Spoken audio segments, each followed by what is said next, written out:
तो कन्या लगन में हम चर्चा कर रहे हैं राहु और चंद्र युति के बारे में। इस वीडियो में देखेंगे अब अष्टम भाव के लिए। अष्टम भाव में जहां आपके राहु और चंद्रमा मेष राशि में स्थित होंगे। मेष राशि में राहु चंद्र की युति के होते हुए आपकी जो मोस्टली लाइफ होगी वो काफ़ी रहस्यमयी होगी। इवन आपके रिश्तों में भी काफ़ी ज़्यादा रहस्यमयी स्थितियाँ देखने को मिलेंगी। ऐसा राहु चंद्र का युति है तो ये आपको हमेशा बहुत ही डीपली सोचने और समझने के लिए प्रेरित करेगा, लेकिन उतना ही ज़्यादा आपके मन में भय भी आएगा। इसके साथ साथ अक्सर आप इल्यूजन में रहेंगे कोई भी महत्वपूर्ण निर्णय लेते समय। ऐसा कंजक्शन की वजह से आपका मैरिज होने के पश्चात लाइफ में काफ़ी उतार चढ़ाव आ सकते हैं। इवन आपका अपने ससुराल पक्ष से काफ़ी बार रिश्ता भी खराब रह सकता है। राहु चंद्र का युति आपके मैरिड लाइफ के बाद आपके रिलेशन को बहुत ज़्यादा सेक्रेट बनाएगा। इसके अलावा यहाँ पर हो सकता है कि आप अपने फीलिंग्स को लोगों के सामने या इवन अपने पार्टनर के सामने भी उतना अच्छे से नहीं रख पा रहे जितना वास्तव में आप चाहते हैं। तो यहाँ रिश्तों में आपको प्रैक्टिकल होना पड़ेगा हमेशा ही। जितना ज़्यादा आप इमोशनल होंगे उतना ही ज़्यादा आपके लिए प्रॉब्लम्स बढ़ती जाएंगी। चंद्रमा यहाँ आपके 11th लॉर्ड हैं चार्ट में। 11th लॉर्ड होने की वजह से और यहाँ क्योंकि वो फायरी साइन में बैठे हैं तो ऐसा राहु और चंद्रमा आपको काफ़ी तेज़ी से डिसीजन लेने के लिए प्रेरित करेगा। अक्सर आप कोई ना कोई गलत निर्णय जो लेंगे उसकी वजह से आपको काफ़ी परेशानी होगी और आपको आर्थिक रूप से कभी कभी काफ़ी नुकसान भी होगा। इसके अलावा रिश्तों में अक्सर मिसअंडरस्टैंडिंग्स डेवलप होंगी इस कंजक्शन के होते हुए। इसके साथ साथ ये आपकी मैरिड लाइफ को काफ़ी ज़्यादा रहस्यमयी बनाता है। चंद्रमा यहाँ 11th लॉर्ड होने से कहीं ना कहीं आपका ध्यान ज़्यादातर सेक्रेट इनकम पे रहेगा किसी भी तरीके से। तो लॉटरी, सट्टा या शेयर मार्केट की तरफ भी आप काफ़ी तेज़ी से आकर्षित हो सकते हैं, लेकिन आपके अंदर धैर्य की बहुत ज़्यादा कमी होगी और अक्सर आपके जो निर्णय होंगे अपनी आर्थिक स्थिति को लेकर वो गलत होंगे। यहाँ पे राहु और चंद्रमा साथ स्थित हैं तो ये तंत्र मंत्र से जुड़े स्टडीज़ के लिए, अकल्ट से जुड़े स्टडीज़ के लिए, रिसर्च वगैरह के लिए काफ़ी अच्छा प्लेसमेंट कहा जा सकता है। इवन आपको हायर एजुकेशन में भी काफ़ी बेहतर रिजल्ट देखने को मिल सकते हैं। बट यहाँ पे आप कितना ज़्यादा कंफर्टेबल हैं अपने काम को करते हुए। हो सकता है आपको अपने लैब वगैरह में काफ़ी लंबा समय बिताना होगा और इसके लिए आपको अपने स्वास्थ्य पर भी ध्यान देना होगा। इस प्रकार का जातक अक्सर शुरुआत में बहुत ज़्यादा स्ट्रगल फेस करेगा अपने कैरियर में। इवन उसका जो स्वास्थ्य होगा वो भी काफ़ी उतार चढ़ाव रहा रहेगा। ऐसा राहु चंद्रमा का युति आपके अंदर बहुत ही अच्छी इमेजिनेशन और सिक्स सेंस डेवलप करता है, तो आपको इन अपनी क्वालिटीज़ का फ़ायदा ज़रूर उठाना चाहिए। अब यहाँ पे आपको डिपेंड करेगा मंगल कैसी स्थिति में है। साथ ही साथ यहाँ इनके साथ कोई भी अगर अन्य ग्रह है तो उसका संबंध आपको मंगल और राहु दोनों के साथ ही देखना चाहिए। अगर यहाँ कोई भी फायरी प्लैनेट स्थित होगा तो वो आपकी मैरिड लाइफ के लिए अच्छा नहीं है, लेकिन आपके 8th हाउस से जुड़े कार्यों के लिए फिर भी अच्छा साबित होगा।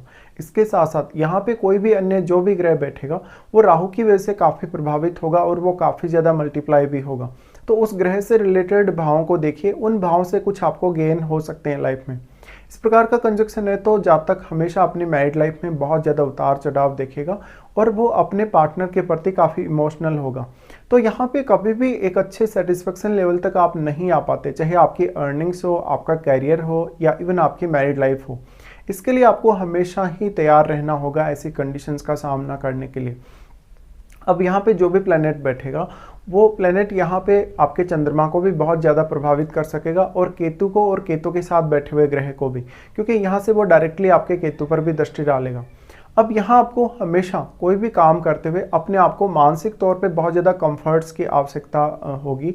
तो अपने आप को मानसिक तौर पे आप कितना ज़्यादा तरोताज़ा रखते हैं, कितना ज़्यादा कंफर्टेबल अपने आप को दिखाते हैं।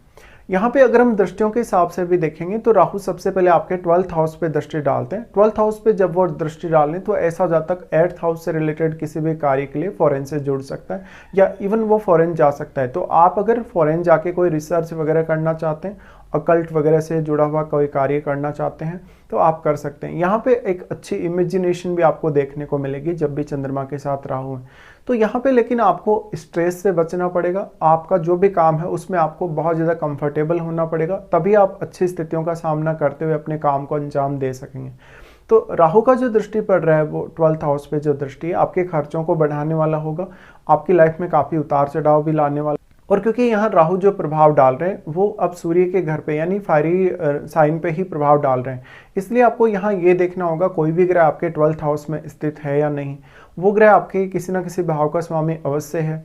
साथ ही साथ यहाँ पे अब जो भी ग्रह स्थित होगा उस ग्रह से संबंधित आपको कुछ सही डिसीजन लेने होंगे लाइफ में और उसके लिए आपको थोड़ी मेहनत भी करनी होगी। राहु और चंद्रमा दोनों का ही प्रभाव आपके सेकंड हाउस पे रहेगा, जहां आपके केतु भी स्थित होंगे। अब यहाँ केतु के साथ जो बैठा हुआ ग्रह होगा उस पर राहु के साथ बैठा हुआ ग्रह अपना सर्वाधिक रूप से प्रभाव डाल पाएगा, और केतु पर भी। लेकिन राहु यहाँ उतना अधिक प्रभाव केतु पर और केतु के साथ वाले ग्रह पर नहीं डाल सकते, क्योंकि राहु और केतु के मध्य 180 डिग्री का जो एंगल है वो हमेशा फिक्स्ड है। इसलिए यहाँ पे केतु के साथ बैठा हुआ ग्रह राहु के साथ बैठे हुए ग्रह से सबसे ज्यादा प्रभावित होगा, और चंद्रमा से भी वो ग्रह उतना ज्यादा प्रभावित नहीं होगा। तो चंद्रमा यहाँ जितने राहु के क्लोज होंगे उतना ही ज्यादा यहाँ राहु का प्रभाव चंद्रमा पर बढ़ेगा। तो ये आपको एक अच्छी हीलिंग एबिलिटी दे सकता है।